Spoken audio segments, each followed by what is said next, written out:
This is CNN Breaking News. More breaking news to pass along to you. President Obama and the Secretary of State Hillary Clinton will be making some sort of statement on the situation in Libya and in Egypt at 10:35 Eastern. That's an hour and 10 minutes from now. And we already told you that Governor Mitt Romney will also be making a statement on what's happened in Libya, in Benghazi, with the death of our ambassador there. He'll be doing that from Jacksonville, Florida at 9:35 Eastern. That's just about in 15 minutes. We'll carry all of that live for you. On to other news now. New tensions between the Obama White House and one of the nation's most valued allies, Israel. And it's all over Iran's development of a nuclear weapon. In an interview with Bloomberg Radio, Secretary of State Hillary Clinton saying, in part, quote, "We are not setting deadlines." That's a reference to potential consequences if Iran continues to develop nuclear weapons. Clinton's comment didn't sit too well with the Israeli Prime Minister, Benjamin Netanyahu, who came back with this fiery response.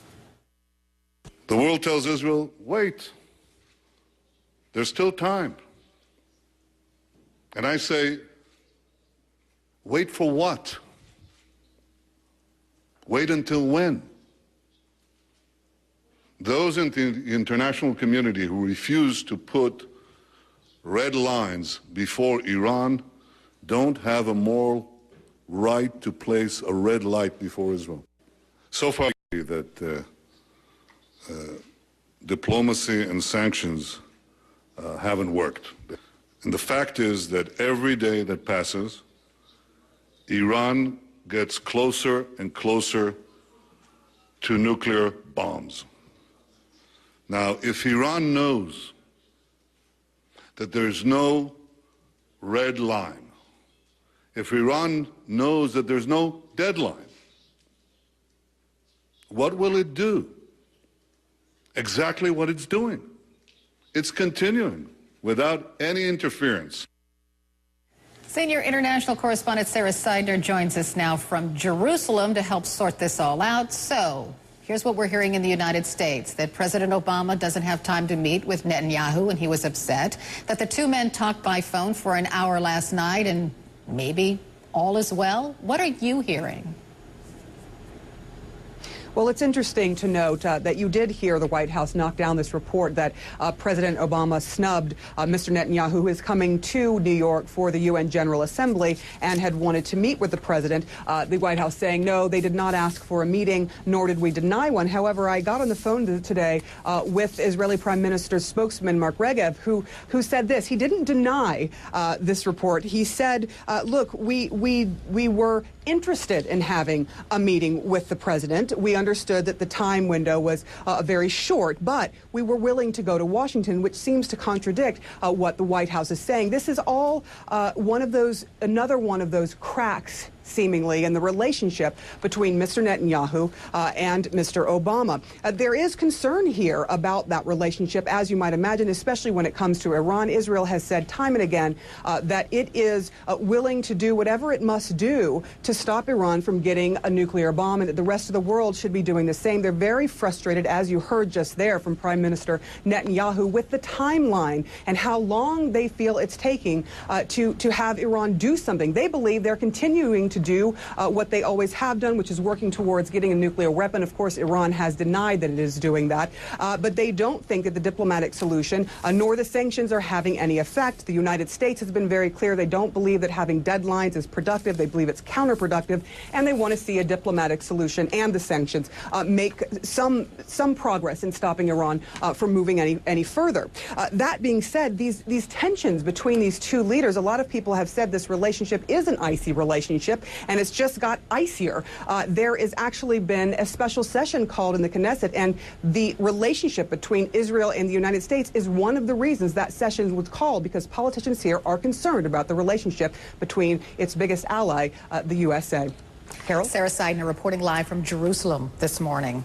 Also this morning, U.S. Marines are en route to the U.S. consulate in Libya, where an enraged mob killed the U.S. ambassador and 3 other American staffers. Their mission, secure the building and protect remaining Americans. Christopher Hill is a career diplomat and a former U.S. ambassador to Iraq. He joins us via Skype from Denver. Thank you so much for joining us, Mr. Ambassador. Thank you. First of all, when you hear of a diplomat being killed, what goes through your mind?